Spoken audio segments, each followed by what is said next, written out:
Jail से रिहा हुआ तो मेरे साथी कैदियों के चेहरों पर खुशी साफ झलक रही थी। वे मेरी रिहाई का जश्न मनाने के लिए ढोल नगाड़े बजाने को बेताब थे। इसकी वजह क्या थी? 5 साल पहले घर लौटते समय मैंने एक लड़की की जान बचाई थी जो बेहोश हो गई थी, लेकिन धन्यवाद देने के बजाय उस अमीर लड़की को बचाने की कोशिश में जिसने असल में उसे नुकसान पहुंचाया था, उसने मुझ पर लूट और हत्या की कोशिश का झूठा इल्जाम लगा दिया। वह मुझे अदालत तक घसीट ले गई, जिसके चलते मुझे 5 साल की जेल की सजा हुई। उसे लगा था कि मैं एक बेकार और मामूली सा इंसान हूँ। अगर मैं कभी जेल से रिहा भी हो गया तो भी अपनी बाकी जिंदगी एक गरीब और नाकाम इंसान के तौर पर ही बिताऊंगा और हमारी राहें फिर कभी नहीं टकराएंगी। लेकिन उसे यह नहीं पता था कि जिस दिन इस शरीर का असली मालिक जेल में डाला गया था, ठीक उसके अगले ही दिन मेरी आत्मा ने इस शरीर में प्रवेश कर लिया था और इस तरह मैंने जेल की उन दीवारों के पीछे 5 साल बिताए। जब आखिरकार मेरी रिहाई का दिन आया तो मेरे साथी कैदी बेहद खुश नजर आ रहे थे, जैसे वे मेरी विदाई का जोरदार जश्न मनाने के लिए और इंतजार नहीं कर सकते थे। ये देखकर मैंने शर्मिंदगी से अपनी नाक खुजाई। क्या मेरी मौजूदगी ने सचमुच उनके मन पर इतना गहरा असर डाला था? जैसे ही मैं जेल के दरवाजे से बाहर कदम रख रहा था, पास में खड़ी एक मर्सिडीज बेंज एग्जीक्यूटिव वैन से एक जवान और खूबसूरत महिला बाहर निकली। मैंने अपनी आंखें सिकोड़ी और उसे ऊपर से नीचे तक गौर से देखा। वह खूबसूरत थी, शायद कुछ ज्यादा ही खूबसूरत। हेलो मिस्टर लिन। उस महिला ने मेरी चंचल और परखने वाली नजर पर कोई ध्यान नहीं दिया। इसके बजाय वह शांति से मेरे सामने खड़ी हो गई और अपना हाथ आगे बढ़ाया। मैं शेन रोक्सी हूँ, आपसे मिलकर बहुत खुशी हुई। क्या तुम्हें यकीन है कि हम पहले कभी मिले हैं? मैं शेन रोक्सी के बेहद खूबसूरत चेहरे को घूरता रहा और उसे हाथ मिलाने के लिए मैंने कोई हरकत नहीं की। लिन फेंक, उम्र 22 साल, जिसे स्वर्गीय जेल का अराजक दानव कहा जाता है। तुम एक बार देश के सबसे अमीर टाइकून के लिए गुप्त रूप से काम करने गए थे, सिर्फ इसलिए कि उसने तुम्हें अपनी बेटी से शादी करने और अपनी पूरी दौलत विरासत में देने का प्रस्ताव दिया था। फिर भी तुमने उसे मना कर दिया, ये शिकायत करते हुए कि उसकी बेटी के पैर छोटे हैं और यह कहते हुए कि उसके परिवार की पूरी दौलत भी तुम्हारी खर्चीली फरमाइशों को पूरा करने के लिए काफी नहीं होगी। तुमने तो दुनिया के हथियारों के राजा को भी धूल चटा दी थी, सिर्फ इसलिए कि उसने भीड़ में तुम्हारी तरफ एक नजर डाली थी, उसे एक ही थप्पड़ से हवा में उछाल दिया और लगभग मौके पर ही मार डाला था। शेन रोक्सी ने एक स्थिर एकसार लहजे में बात की, इन विवरणों को शब्द दर शब्द दोहराते हुए। अगर मुझे अपनी खुफिया जानकारी पर पूरा भरोसा न होता तो मैं कभी विश्वास नहीं करती कि जो आदमी इस जेल में दाखिल हुआ था और जो आदमी इससे बाहर निकल रहा है, वे दोनों एक ही व्यक्ति हैं। तुमने मेरे बारे में इतनी बारीकी से छानबीन की है। अगर तुम मुझे कोई संतोषजनक जानकारी नहीं दे पाए तो मुमकिन है कि तुम इस मुलाकात से जिंदा बाहर नहीं निकल पाओगे। मैंने अपनी आंखें और सिकोड़ ली, शेन रोक्सी पर एक ठंडी खौफनाक नजर जमाते हुए। मैं ये मानने से इनकार करता हूँ कि कोई भी व्यक्ति सिर्फ जिज्ञासावश किसी अजनबी की छानबीन करने के लिए इतनी हद तक जाएगा। मैं एक वेंचर कैपिटल फर्म का प्रतिनिधित्व करती हूँ। मैं तुम्हारे साथ एक साझेदारी पर चर्चा करना चाहूंगी। शेन रोक्सी को ऐसा महसूस हुआ मानो उसे किसी सोए हुए दानव ने निशाना बनाया हो जो अभी अभी जागा हो। फिर भी वह अपनी शांति पूरी तरह से बनाए रखने में कामयाब रही। उसके चेहरे पर मौजूद मुस्कान का जरा सा भी निशान नहीं मिटा था। यंजिंग का शेन कबीला पूरे देश के सबसे शक्तिशाली परिवारों में से एक। स्वर्गीय जेल से जुड़ी एक जानकारी तुरंत मेरे दिमाग में कौंध गई। मैंने सुना है कि तुम शेन कबीले की बेटी होने के नाते देश के व्यापार जगत में नई पीढ़ी की रानी के रूप में जानी जाती हो। मिस्टर लिन, तुम सचमुच बहुत विशाल ज्ञान के धनी व्यक्ति हो। शेन रोक्सी ने हल्के से सिर हिलाते हुए स्वीकार किया। अगर तुम मेरे दिल में दबे एक खास संदेह को दूर कर सको तो मैं तुम्हारे साथ साझेदारी करने पर विचार कर सकता हूँ। क्या संदेह? शेन रोक्सी ने तुरंत पूछा। 5 साल पहले मुझे धोखे से जेल में डाल दिया गया था।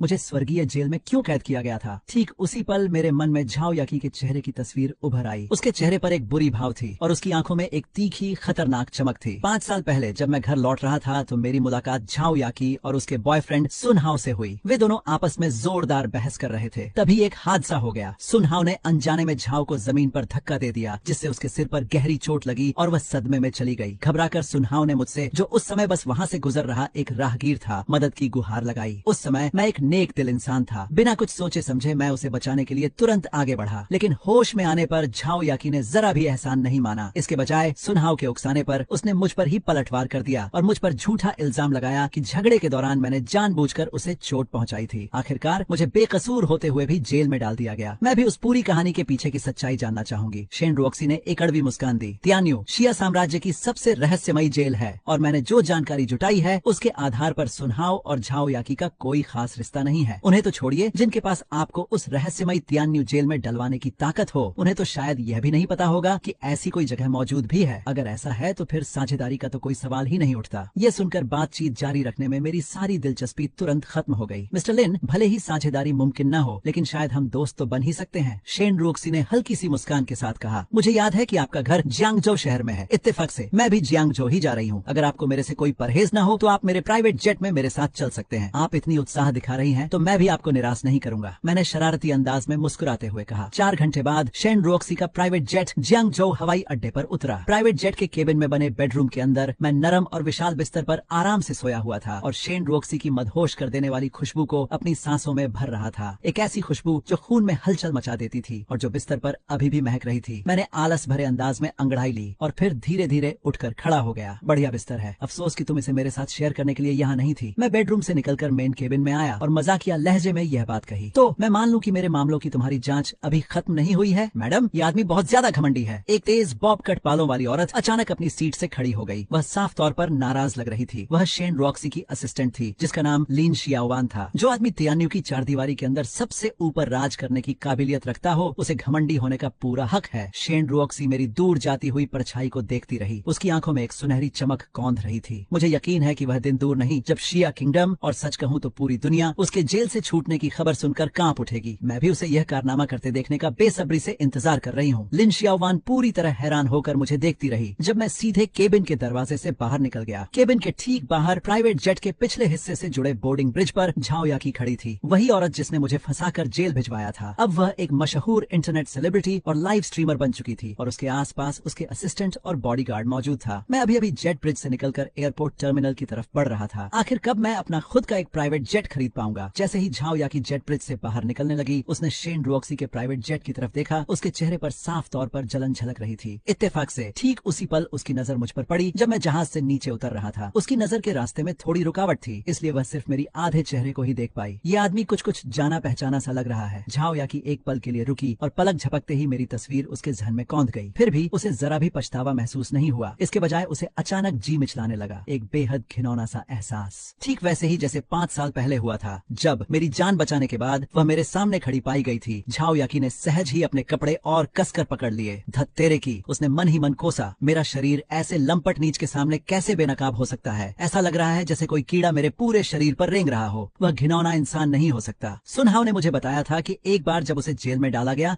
तो उसके सारे रिकॉर्ड गायब हो गए थे। इस बात की बहुत ज्यादा संभावना थी कि उसने जेल के अंदर ही आत्महत्या कर ली होगी और अगर वह मरा भी नहीं था तो जेल से छूटने के बाद उसे समाज के सबसे निचले तबके में संघर्ष करने के लिए छोड़ दिया गया होगा। आखिर वह एक प्राइवेट जेट में उड़ने का खर्च कैसे उठा सकता है? पूरी तरह से तिरस्कार भरी नजर से अपना सिर हिलाते हुए वह मुड़ा और तेजी से वहां से चली गई। इसी बीच लिन शियाओवान की नजर भी झाओ याकी पर पड़ी। उसका चेहरा तुरंत बदल गया और वह हड़बड़ी में शेन रोशी की ओर मुड़ी। मैडम, उसने कहा, वह औरत झाओ याकी है, वही जिसने मिस्टर लिन को फंसाया था और 5 साल पहले उन्हें जेल भिजवाया था। ऐसा लगता है कि भगवान अब इसे बर्दाश्त नहीं कर सकते। उन्होंने खास तौर पर उनसे आज मिलने को कहा। शेन रॉक्सी ने अपने स्वर में कोई बदलाव किए बिना शांति से झाओ याकी की पीठ की ओर देखा। मैंने अभी अभी पीछे से नजर देखी, लेकिन मुझे नहीं पता था कि यह झाओ याकी था। वह सीधे एयरपोर्ट हॉल की ओर चल दी। उसकी जेब में रखा फोन कंपन करने लगा। उसने फोन निकाला और यह उसकी माँ सुकिंग का फोन था। सुकिंग हवाई अड्डे के हॉल के बाएं द्वार से कुछ ही दूरी पर खड़ी थी। उत्सुकता से भीड़ में अपने बेटे की तलाश कर रही थी। वह वर्तमान में एक क्लिनिक चलाती है और उसकी आय आम लोगों के बीच कम नहीं है, लेकिन वह पिछले 5 वर्षों से गरीब की तरह रही है, क्योंकि न केवल मुझे 5 साल पहले अन्यायपूर्ण तरीके से जेल में डाल दिया गया था, बल्कि अदालत ने यह भी फैसला सुनाया कि पीड़ित झाओ याकी को मानसिक क्षति के लिए मुआवजा दिया जाना चाहिए और गंभीर रूप से घायल सुनहाव को चिकित्सा खर्च के लिए मुआवजा दिया जाना चाहिए, जो कुल 1 मिलियन युआन से अधिक है। उस समय सुकिंग के पास इतना पैसा नहीं था और इसका अधिकांश हिस्सा दोस्तों से उधार लिया गया था। मुझे नहीं पता कि इसमें कितना समय लगा, लेकिन इससे पहले कि सुकिंग मेरा इंतजार कर पाती, उसने अचानक झाओ याकी को हवाई अड्डे के हॉल से बाहर निकलने की ओर चलते देखा। झाओ याकी बहुत तेजस्वी थे। पूरा शरीर मशहूर ब्रांडों से ढका हुआ था। सुकिंग की साधारण कपड़े ने एक मुसीबत पैदा किया। मैंने एक नजर में अपनी माँ सुकिंग को भीड़ के सामने देखा और मेरा दिल अचानक उत्साह और खुशी से भर गया। इस समय झाओ याकी के बॉडीगार्ड ने सुकिंग को वहाँ खड़ा देखा और रास्ता नहीं दिया। उसने धमकी दिया, क्या तुम मरना चाहते हो? ऐसा कहने के बाद वह सुकिंग को मरने वाला था। मैं अपनी माँ से दोबारा मिलने की खुशी में डूबा हुआ था। अचानक मैंने देखा कि कोई मेरी माँ मरने वाला है। मैं गुस्से से चिल्लाया और एक पल में रुक गया। मैंने बॉडीगार्ड की कलाई पकड़ ली। तुम मेरे काम में दखल देने की हिम्मत कर रहे हो? अचानक हुए इस दृश्य ने पहले तो बॉडीगार्ड को चौंका दिया और फिर वह गुस्सा हो गया। उसने अपना पैर उठाया और मुझे लात मारने ही वाला था। हालांकि मैं उससे तेज था। मैंने अपना दाहिना हाथ पटक दिया और बॉडीगार्ड की कलाई टूट गई। उसने अपना कंट्रोल खो दिया और जमीन पर गिर गया। मैं आगे बढ़ा और उसकी छाती पर पैर रख दिया, जिससे वह हिलने डुलने में असमर्थ हो गया। जब दूसरे बॉडीगार्ड ने यह देखा तो वह मदद के लिए दौड़ा और मुझे जोर से मुक्का मारा। मैंने अपने बाएं हाथ की हथेली को फैलाया और उसकी मुट्ठी को मजबूती से बंद कर दिया। बॉडीगार्ड का मुक्का मानो किसी लोहे की प्लेट से टकराया हो और उसकी चीख निकल गई, जो फेंक, ऐसा मत करो। इस समय सुकिन सपने से जाग गया और जल्दी से मुझे रोकने के लिए बोला। वहीं झाओ याकी भी सदमे से उबर गई। उसने अपने चेहरे पर अविश्वसनीय भाव से हमारी माँ और बेटे को पहचान लिया। मुझे तुम्हारे जीवित होने की आशा नहीं थी। एक पल में मेरे दिल में नकारात्मक भावनाएं उमड़ पड़ी। अगर तुमने दोबारा मुझे ऐसी बेकर नजरों से देखा तो मैं तुम्हारी आंखें नोच लूंगा। झाओ याकी ने मुझे उसे घूरते हुए देखा। चिल्लाते हुए सारस ने कहा कि मैं 5 साल पहले मर चुका हूँ। झाओ याकी 5 साल से इस दिन का इंतजार कर रहे थे। आप क्या करना चाहते हैं? मैं आपको चेतावनी देता हूँ, यदि तुम मेरी एक उंगली छूने का साहस करोगे तो मैं तुम्हें जेल की निचली मंजिल में डाल दूंगी। झाओ याकी के चेहरे का रंग बदल गया। झाओ याकी की चेतावनी सुनकर सुकिंग अचानक आश्चर्यचकित हो गई। वह तेजी से आगे बढ़ी और जाओ फैंग को रोकने के लिए मेरी बांह पकड़ ली। हत्यारा मत बनो, हम उसकी माँ को नाराज नहीं कर सकते। चिंता मत करो, आज हमें कोई नुकसान नहीं पहुंचा सकता। मैंने अपनी माँ को चुप करने के लिए कोशिश की। बहुत देर हो चुकी है, उसने मेरे बॉडीगार्ड को घायल कर दिया। इस कर्ज का निपटारा होना ही चाहिए। झाओ याकी ने मुझे बेरुखी से रोका। उन्हें विश्वास था कि वह सिर्फ एक फोन कॉल से मुझे दोबारा जेल भेज सकते हैं। सुक्विंगवेनियन के चेहरे पर घबराहट और अधिक तीव्र हो गई। वह नहीं जानता था कि मैं अब 5 साल पहले का विनम्र और कायर लड़का नहीं रहा, बल्कि एक ऐसा प्राणी था जो जेल में सभी को आश्चर्यचकित कर देता था। उसने मेरी रक्षा उसी तरह की जैसे एक मुर्गी अपने बच्चे की रक्षा करती है। उसने घबराहट में झाओ याकी से माफी मांगी। मुझे खेद है सुश्री झाओ, लिनफेंग का यह मतलब नहीं था, कृपया उसे माफ कर दें, ठीक है? सुकिंग का घबराया हुआ रूप देखकर झाओ याकी गुस्से से हंसी, जैसे उसने कोई ठंडा चुटकुला सुना हो। 5 साल पहले आपका बेटा मुझसे बेवफाई करना चाहता था। आपने घुटने टेक दिए और मुझसे उसे जाने देने की विनती की। अब आपके बेटे ने मेरे बॉडीगार्ड को घायल कर दिया है और मुझे इस तरह देखने की हिम्मत की है। आपने मुझसे उसे माफ करने के लिए कहा। मेरा चेहरा अचानक बदल गया। जब मैं स्वर्ग में था तो मैंने किसी से 5 साल पहले हुए अन्यायपूर्ण मामले की अंदरूनी कहानी की जांच करने को कहा था, लेकिन मुझे नहीं पता था कि मेरी माँ वास्तव में झाओ याकी के पास घुटने टेकने और दया की भीख मांगने गई थी। मेरी माँ थोड़ी देर के लिए स्तब्ध रह गई। इसके बाद मैंने देखा कि मेरी माँ का चेहरा पीला पड़ गया था और वह अस्थिर थी, इसलिए मैंने तुरंत उनकी मदद की। दूसरी ओर झाओ याकी ने सोचा कि उसने मेरी कमजोरी पकड़ ली है और उसका अहंकार और भी अधिक अहंकारी हो गया। गंदे आदमी, क्या तुम्हारी माँ नहीं चाहती थी कि मैं तुम्हें जाने दूं? तुम और तुम्हारी माँ अब घुटनों के बल बैठकर खुद को 10 बार थप्पड़ मारो, मुझसे माफी मांगो और भविष्य में अपना मुंह बंद रखने का वादा करो। शायद मैं तुम्हें छोड़ने पर विचार कर सकती हूँ। झाओ याकी के चेहरे पर जोरदार थप्पड़ मारकर जवाब दिया। जियाओ फेंग सुकिंग हैरान रह गई। उसे उम्मीद नहीं थी कि मैं झाओ याकी को मारने के अलावा कुछ नहीं कर सकता। झाओ याकी को उम्मीद नहीं थी कि वह उस बिल्ली की तरह है जिसकी पूंछ पर पैर रख दिया गया था।